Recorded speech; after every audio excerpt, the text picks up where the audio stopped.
যেখান থেকে এখন যাচ্ছি এটা Baridhara diplomatic zone lake park. এখানে আসলে আসে মানুষরা শুধু ওয়াকিং করার জন্য। চলুন আমরা কিছুটা ওয়াকিং করি।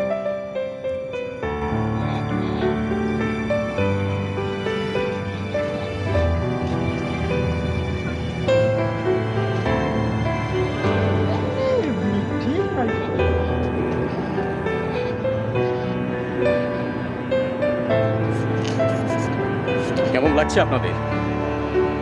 যদি কখনো এই পার্কে হাঁটতে আসেন তবে হয় সকালে অথবা বিকালে। এটা কিন্তু বিকেল, আমি এখন হাঁটছি বিকেলে। আর যাদের ডায়াবেটিকের প্রবলেম আছে তারা তো হাঁটতেই হয়।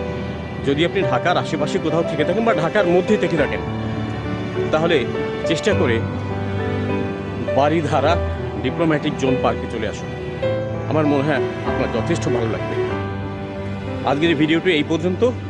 আগামীতে আরেক জায়গায় দেখা হবে। ভালো থাকুন, সুস্থ থাকুন।